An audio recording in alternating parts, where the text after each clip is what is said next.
Hola, I'm Frank Greco, the travel guy, and welcome to Bora Bora and Rangiroa.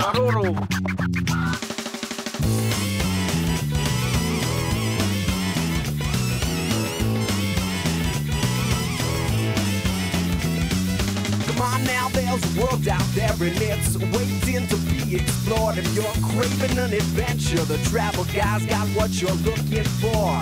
Sights, sounds, streets to town, just take a look around. And as you dream of paradise, there's advice we must bestow.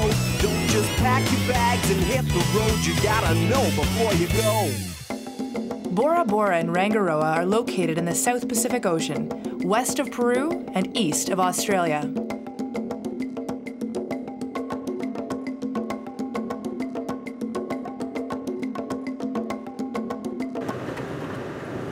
The first thing I did was to take a Jeep ride so I can explore Bora Bora. The driver was also named Frank, who told me we were in for a very bumpy ride up to a magnificent lookout point.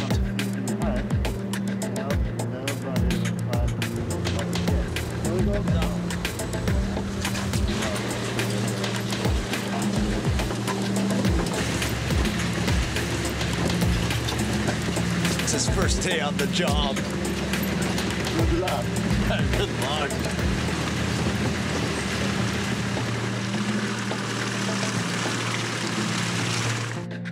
We made it, and man, was this a great photo spot.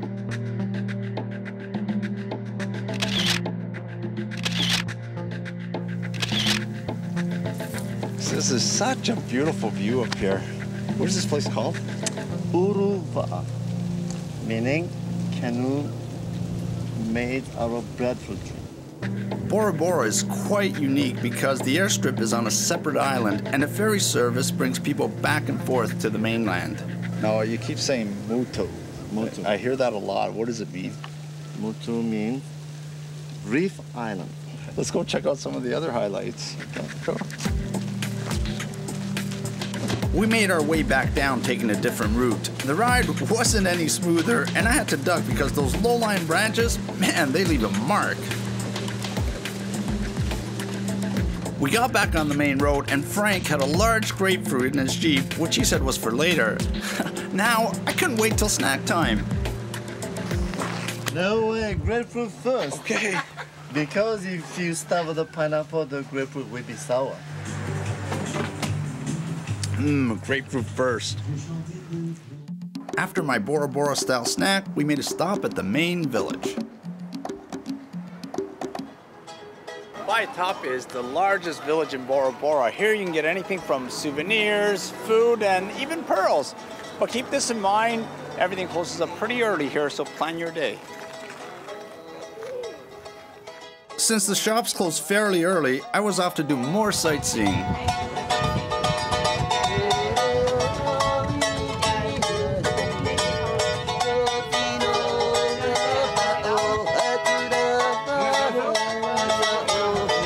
After an awesome tour of the island in the hot Bora Bora sun, it's time that I relax a bit, so I'm going to go to my private Motu hotel and chill out for a while.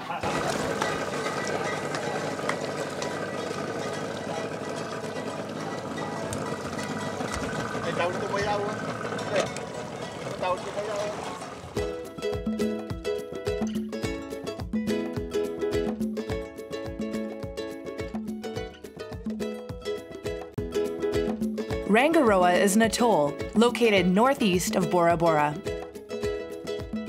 Rangiroa's biggest attraction is the Lagoon Bleu, a blue lagoon that sits inside the larger lagoon of the atoll. It's home to great blacktip sharks, a multitude of fish, and various rays, and beautiful little motus like the one behind me.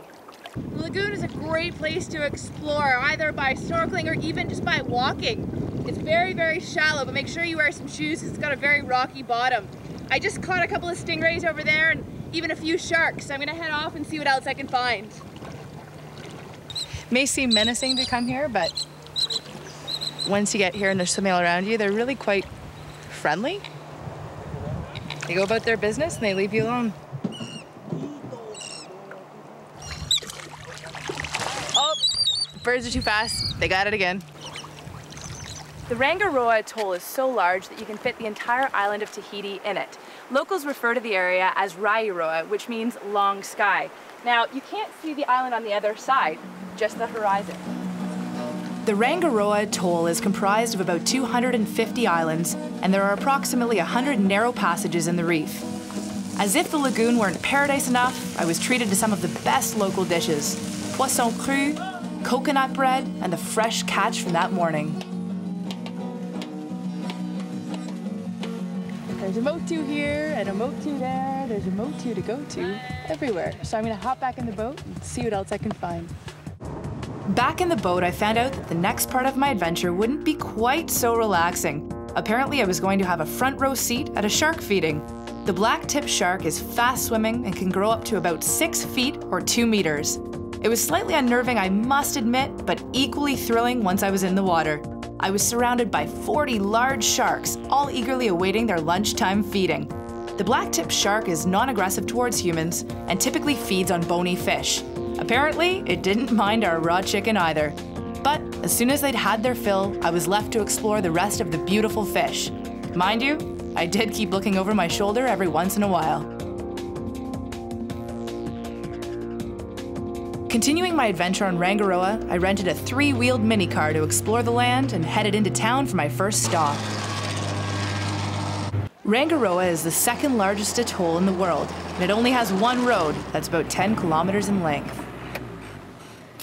At the end of your drive, there's a huge payoff because around 4 o'clock every day, the dolphins come in with the tides and put on a huge show for all onlookers. Here we go. Oh my goodness. Here we go.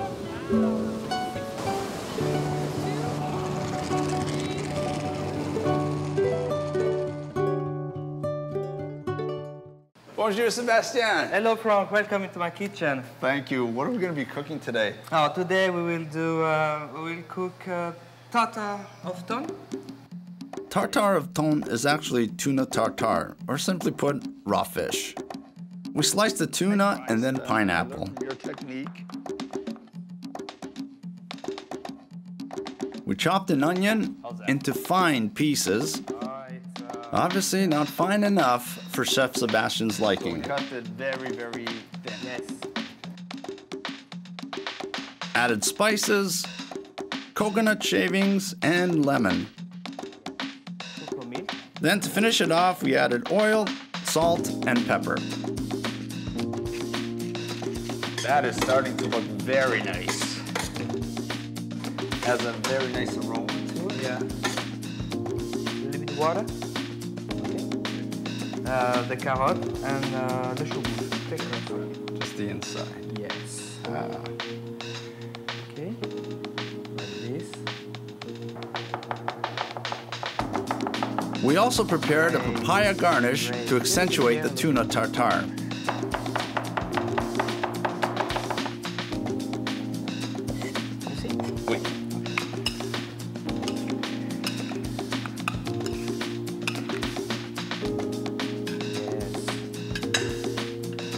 Stop. Oh, look. You are walking like a pig. Look. Okay, and you do it like this. The presentation is very important. Wait. Before you eat with the mouth, you eat with the eyes.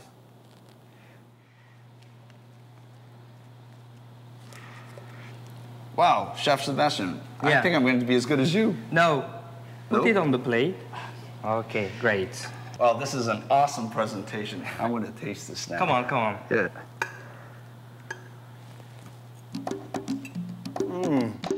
You'd never think that in the middle of the South Pacific you would find a wine vineyard, but here on this little motu just off of Rangiroa is Les Vins du Tahiti, and Hiro's actually going to show me a little bit more about the process. Yorana! Alors, nous allons! The vineyard was started over 7 years ago amid this beautiful tropical landscape. A French woman with a passion for wine found this private motu and began cultivating vines. Initially, 100 varieties of grapes were planted, but only 2 actually grew. Each day, each one of these vines consumes about 8 liters of water. I asked basically about the humidity, and I would have thought that it would have been a deterrent for making good wine grapes, but apparently it's actually something that's favorable to them and makes this winery even more special. C'est intéressant. Alors, on va marcher par là. I thought I could get off easy, but apparently they're putting me to work, so I have to go harvest. The harvest occurs twice per year and yields about 25 to 30 tons per harvest. The coral in the soil makes these harvests truly unique. And the job's not done until you get the grapes onto the trailer. They've told me it's heavy and they've warned me, but I think I can do it. Oh, yeah. And when all the picking is done, I'm in charge of guarding the grapes as we bring them back to the cave. After all the grapes have been picked, they're brought here to the cave, or the winery. And Sebastien, our famous winemaker, is going to teach me a little bit more about the process, and maybe I'll get to taste some wine too.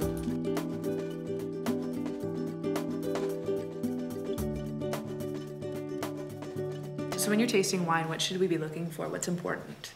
First thing is to look at the wine. Okay. After that is to smell the wine, and after to try it. Menuya? Menuya.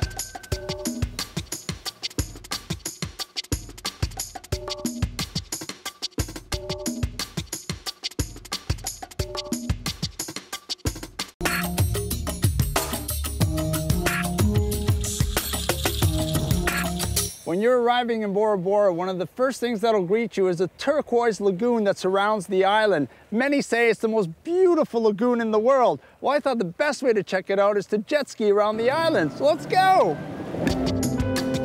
Bora Bora is about 44 square kilometers, and no matter where you are, you'll always see the island's two distinctive peaks, the lushness of its coastline and the many motus spattered in the lagoon.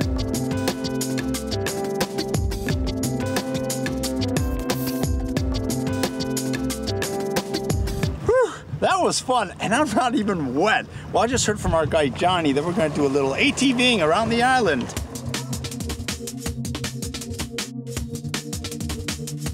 Johnny wanted us to follow him as he took us for a sweet ride through the dense forest, coconut, and palm tree groves. No sooner did we get in than he bolted away from the pack. Luckily, I had a trail to follow.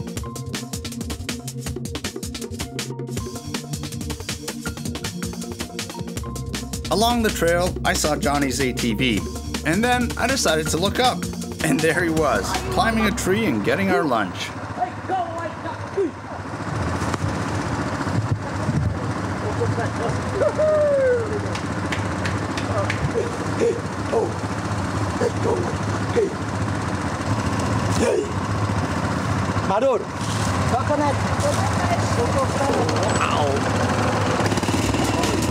While everyone tried to keep up to Johnny, I took my time so that I could take in everything around me.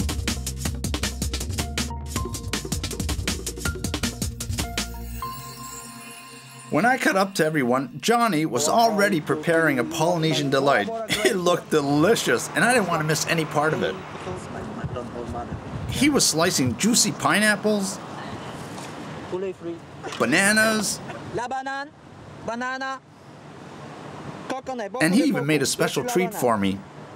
Deuxième banane, on le fait. This is Tahitian hot dog. I couldn't speak with my mouth full, but let me tell you, the Tahitian hot dog was fantastic.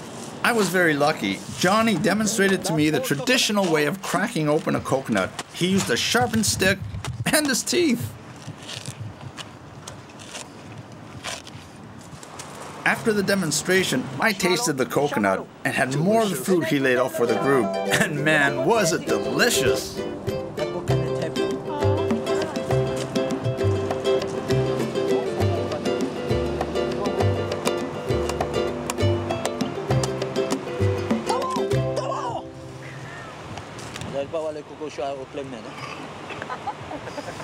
Merci.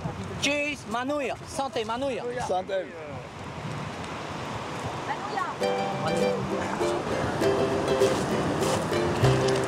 Too much. That was awesome. Johnny just treated me to the best cultural experience I could have ever wished for in Bora Bora. Now it's back to the jet ski.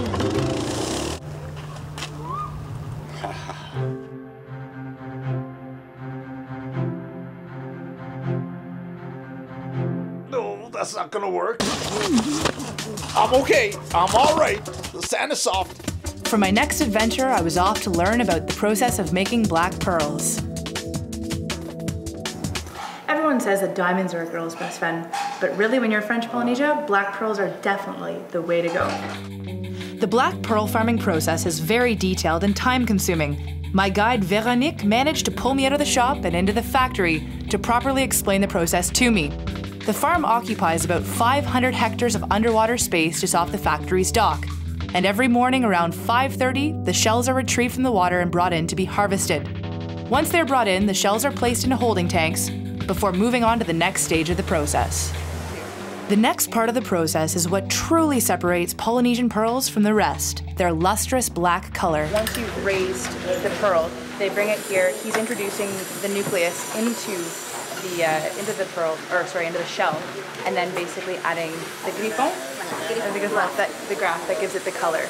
It'll be 5 years before this black pearl is harvested. That's why they are so costly. The reason for this basin and all the baskets inside of it is that oysters can't stay in water for longer than 2 hours or they'll die. So basically, once we've gone from the process of injecting the pearl or the nucleus inside, they'll stick them in here while they're waiting to be brought out to the boat, to be brought out to the actual lagoon. So now I'm getting my chance to take a pearl out of this. Let's hope I don't break it. So I'm going to start to, you go like this, and you pull it out very gently, and you pull. Oh! C'est fantastique! Look at that beauty.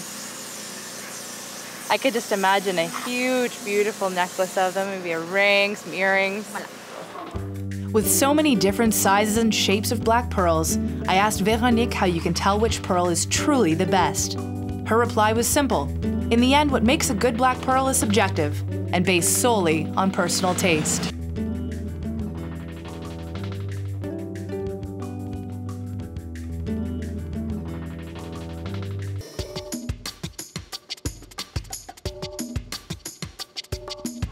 The water around Bora Bora is so magnificent that I'm thinking, if it looks this great when I'm above the water, how spectacular is it when I dive under the water? I'm meeting up with Pat, who's going to give me my dive briefing. So this morning we are going to dive outside the reef, into the open ocean dive, and the name of the spot is Tapu, T-A-P-U. Does that mean anything? No, that means forbidden. Oh. So we're going there. Yeah, we're going there. And how deep are we going to go? So this morning, the maximum depth for us could be nearly 25 meters. Okay. Okay, and it's a very nice spot with clear water, good visibility, and it's very calm, no current. It's very, very nice spot. Okay, are we going to see sharks? Hey, yes, we're gonna see sharks, I think so. But they're like the 3-4 foot? Well, you talk about the black tip reef sharks, yeah. But we may see lots of lemon sharks, about 3 meters length, okay, you know? It's bigger than me. Oh yes, bigger than you. Well, I'm gonna stick very close to the group. You taste good, maybe.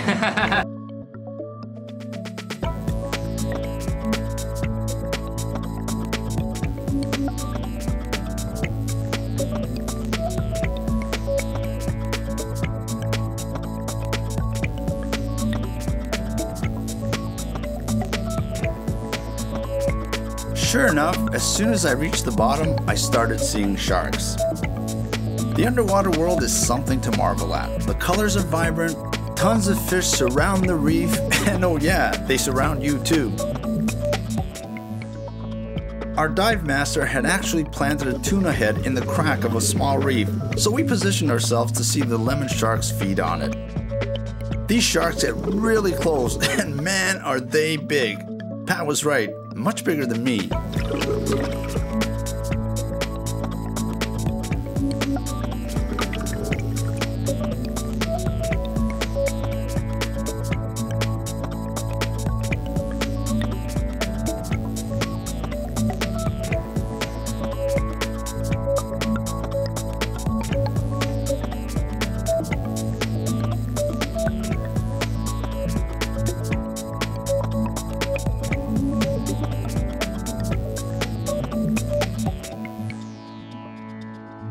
A good rule to keep in mind, whether you're an experienced diver or not, is look at, but do not touch any marine life.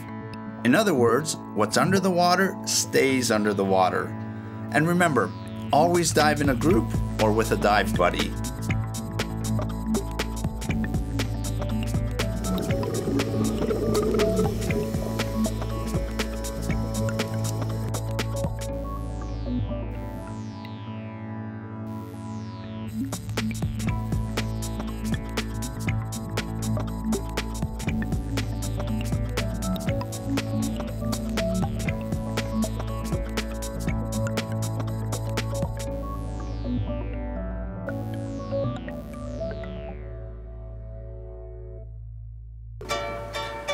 Bora Bora, Bora Bora Bora Bora Bora. Hey, Lauren! Hey, Frank! I'm gonna get him this time. We hope you've enjoyed our visit to Bora Bora and Rangiroa. Bora Bora is certainly a paradise island for couples. You get great views from the mountain, the sea, and the diving is spectacular. And Rangiroa is truly a water lover's paradise filled with all the best aquatic life you can find in these islands. It's also a great retreat if you just want to relax and enjoy some peace and quiet. And remember, know before you go.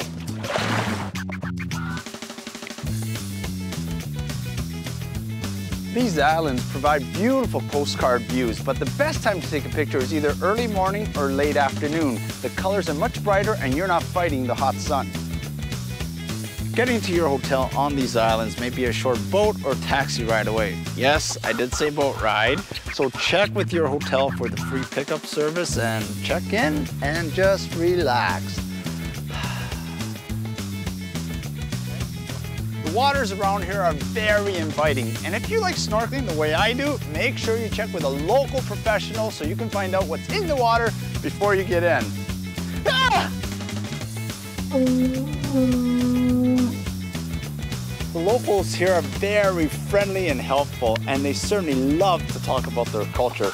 So if you want to learn a little bit about the history, ask them a question. Inter-island flights have very stringent weight restrictions, both on check-in and carry-on luggage, but they're a little more forgiving with scuba equipment, so pack light.